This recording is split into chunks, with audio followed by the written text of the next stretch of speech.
Good afternoon. I'm Professor Sever, and this is a video on an introduction to limits for Calculus 1.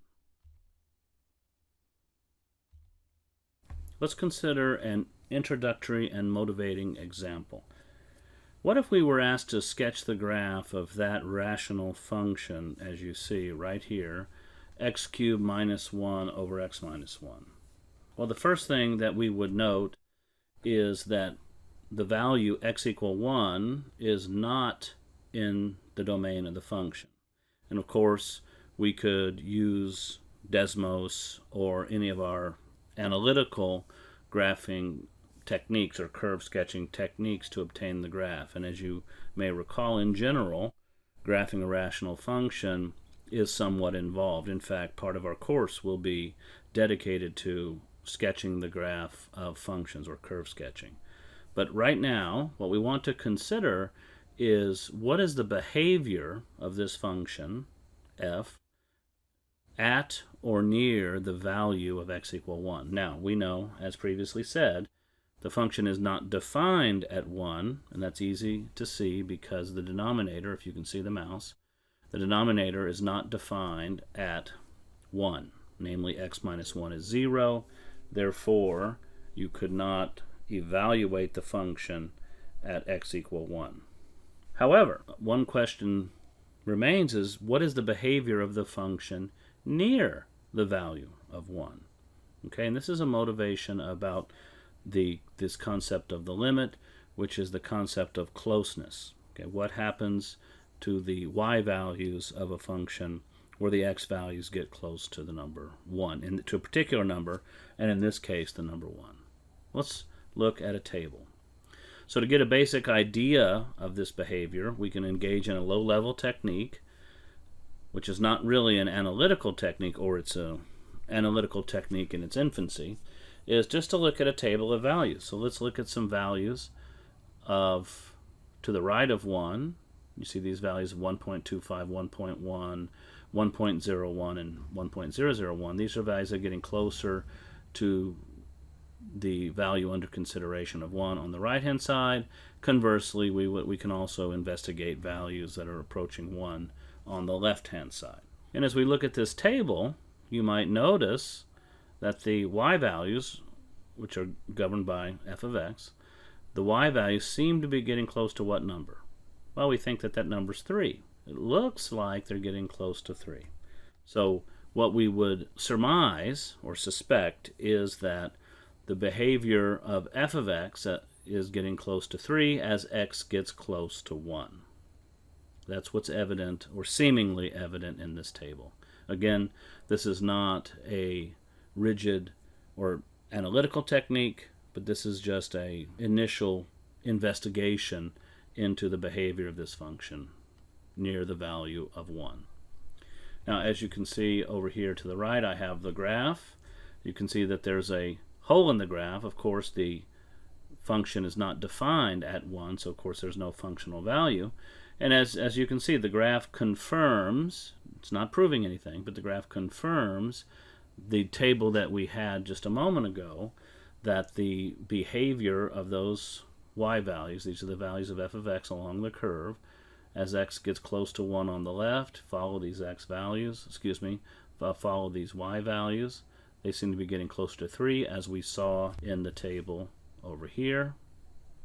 Going back to the graph, as x approaches 1 from the right, we saw that the values seem to getting closer to 3 coming down this way. Again, that's what we were seeing on these values here in the table. Switching back to the graph. Okay, so loosely, with this notion of limit, what we are observing is that the behavior of this graph seems to be well defined near the value of 1. It seems that as x gets close to 1 from either the left or the right, f of x seems to get close to this limiting value of L, which is 3. Okay? And again, these notions will be formalized later in the course, but nonetheless, what we can write or may write in such a situation is the following, which you can see here.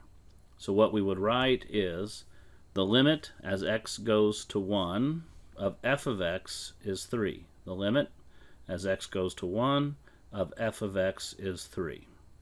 And as you can see on the bottom of this screen, it could be read another way. You could say the limit of f of x as x goes to 1 is 3. I prefer the former phrasing, the limit as x goes to 1 of f of x is 3, but these are two different synonymous ways to say the same thing, to say what's going on here graphically with regard to this function at or near the value of 1. Okay, let's look at this notion or notation or nomenclature a little more formally. Again, this isn't the formal definition of the limit, but we're trying to introduce the language. So if f of x becomes arbitrarily close to a single number L as x approaches c from either side, then the limit of f as x approaches c is L. In this case, we write the following statement. Let's go back. So here the L, as f of x becomes arbitrarily close to L, that was 3 in our previous example. I'll go back in a moment. As x approaches c, that was the 1 from either side. Then we say the limit as x goes to 1 of f of x is 3. And that's what we had in this example. Okay, so here was our c value, which is a position on the x-axis, and here was the limiting value L, which is a position or value on the y-axis. Okay, and this is just getting used to the notation that we will employ. Let's look at another motivation in terms of estimating. Again, these aren't analytical techniques. We'll have different techniques as we progress through the course, but what we're doing now is motivating the concepts. Okay, let's look at this algebraic function. It's not rational because the denominator is not a polynomial. This is an algebraic function, which is x divided by quantity root x plus 1 minus 1. Okay, so what we want to do is, again, we want to develop a table, a very low-grade technique, so that we can get an initial assessment of what is kind of happening with the function. And when we do that, what we're saying is we want to look at this limit. What is the limit as x goes to 0 of our function f? And of course, over here, this is the function f. So looking at the table, as x goes to 1 from the right, and as x goes to 1 from the left, using just 3 values on either side, that is not a lot of values. This is just an initial exploration into the behavior of the function near the c value of 1. Here's the c under consideration. Excuse me, I said 1. I meant the c value of 0. This is the c value under consideration. And what does it look like? It looks like these values tend to approach the number 2. And in fact, sometimes they say f of x tends to 2, as x would tend to 0. That's another stylistic variant of saying, of not using the word approaches. Instead of using the word approaches, we say x might tend toward the number 2. Looking at the graph, again, we have a hole in the graph because why? This function is clearly not defined at 0.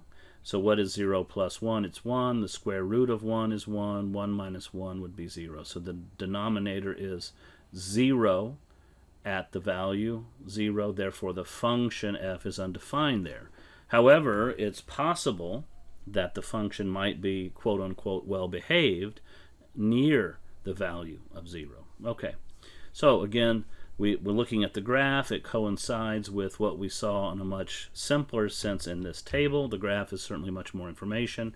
The graph depicts a continuum of values to the left and to the right of 0. Here we have a tabular representation using only 3 values to the left and to the right. But we see that as x goes to 0 from the left, the f of x approaches the height of 2. And as x goes to 0 from the right, f of x approaches the value of 2 from above. Okay, so again, in this case, we would say the limit as x goes to 0 of f of x, we would say this is 2. Okay, now let's take a note here, and that's what I have written down here. So let's look at my note, this important note, and I've seen this before in students when grading work. These are examples to illustrate what is going on, what's the behavior of the function. These aren't ways to prove that the limit is 2. In the next section, and in the latter part of this section with the epsilon delta proof, we will show that the limit is 2 analytically. That means we will prove it unequivocally using the definition, and in the next section we will use theorems. Okay, so this is not a proof. This is just an estimation of what that limit may be by using the graphical. Suppose you were looking at the graph, we could say, yes, it looks like the limit is 2 here. And you could look at a table and say, well, as x goes to 0 from the left or from the right, it seems that the values are approaching 2. Okay, this is not a proof of any means. So let's read the note. By constructing a table or examining a graph, so we need to look at the note here. It should say, constructing a table or examining a graph is not an analytical solution to the determination of a limit. In other words, to figuring out what the limit is. This example illustrates how we might go about estimating a limit numerically, okay, through a table, or graphically. That was this part. In this course, we will primarily focus on analytical techniques, which will be discussed in the next section. Okay, so these explorations of considering the graph and considering the table are not truly analytical techniques, not the ones that we would employ for a more formal determination and certainly for grading purposes on quizzes and examinations. So let's consider another example. So, and you might ask yourself, okay, we've only looked at really two functions, but you may ask yourself, is the limit always going to exist? Well, the answer is no. Okay, we saw the limit existed in the first case going back. The limit existed and it was 3 here when you had a hole in the graph. In the second case, the limit existed at 0 and the limit was 2, where the whole height of the hole was. And you might be thinking, does there have to be a hole every time? The answer is no, but we're just looking at 2 cases. And then the third case that we want to show in our introduction is there are cases in which the limit is said to not exist. Okay, and what you can see here, as x goes to 0 from the right of this function, so look at f of x equal absolute value of x over x. Well, if we simplified that function, we would see that when x is positive, what's the absolute value of x? That's just x. X over x is 1. So on the positive side, it's positive numbers for x here, the function is equal to 1. And for the negative numbers, this function here, what is the absolute value of x when x is negative? It's negative x. Negative x over x is negative 1. So for the negative values, this function is the constant function negative 1. So this is the graph of this function. Okay, and what you can see is a large jump or break in the graph. In this case, the limit would not exist. Again, technically, we would have to prove that via an epsilon delta technique. We're detecting it here visually, and I'll write up that proof and post it in the notes or as notes. But in terms of the graph, let's look at what we're saying. As x goes to 0 from the right, f of x goes to 1. As x goes to 0 from the left, f of x goes to minus 1. These are approaching 2 different numbers. Therefore, we will learn shortly in a formal sense that the limit does not exist. And that's what we have here. Okay, and we have an abbreviation. We might say just use these letters D, N, E to say that the limit does not exist. That's an abbreviation for the 3-word phrase does not exist. Okay, so here's a summary of 3 types of cases, common cases, where you have a non-existence of a limit. That means where the limit doesn't exist. F, the function approaches a different number from the right of c than from the left. That's what we saw in this example. F goes to infinity or minus infinity. That means increases without bound. And again, we'll study that later in this course for its own sake.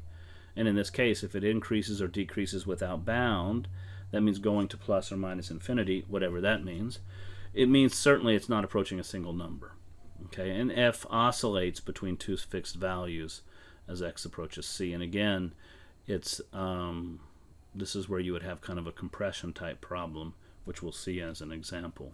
But these are 3 typical ways in which the function may not be defined. There's naturally a fourth way, an endpoint, which isn't listed here.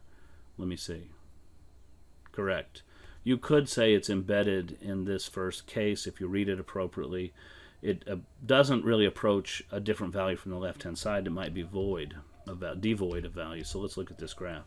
So at this value, for us, there are some calculus books which would do it differently. For our course, Look at this function here at negative, this same function f of x equal x over the quantity square root of x plus 1 minus 1.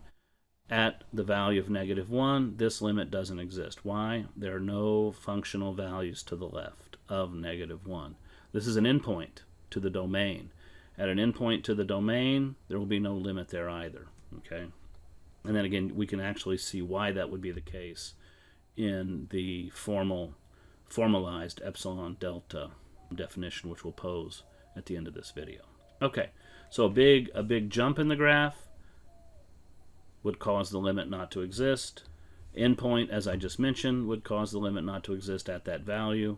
If it went to plus or minus infinity, the function namely went to plus or minus infinity, that would be a case where the limit did not exist. And again, if you had some kind of terrible oscillation or compression, that would be a third canonical case. All right, so let's look at the formal definition of the limit, which was developed by Cauchy. So as we review informally, so when we say the limit as x goes to c of f of x is L, what we mean is f becomes arbitrarily close to L on the y-axis as x approaches c along the x-axis. Okay, and that it was difficult to formulate precisely, and again, it wasn't later, after the time of Newton and Leibniz, that Cauchy came up with this elegant way to work through this situation. So here it is. Let f be a function defined on an open interval containing c, except possibly at c. I'll come back and explain what this means in a moment. And let L be a real number. Again, L would be on the y-axis, c would be on the x-axis. The statement that the limit as x goes to c of f of x is L means that for each epsilon greater than 0, by the way, epsilon's right here, this distance, there is a delta greater than 0, this distance over here, such that if x is no further than delta away from c, and that's what this inequality, this set of inequalities means. Actually, it's this part of the inequality. Remember, this absolute value on the number line is distance. This says that the distance between x and c is smaller than delta. That says x is in here. That says x is no further than delta away from c on either side, plus or minus, right? And this is what we call the deleted interval. It says we don't care what happens at c. Let's look at that. What's c minus c? That's 0. So notice the value of c is not being captured by this description.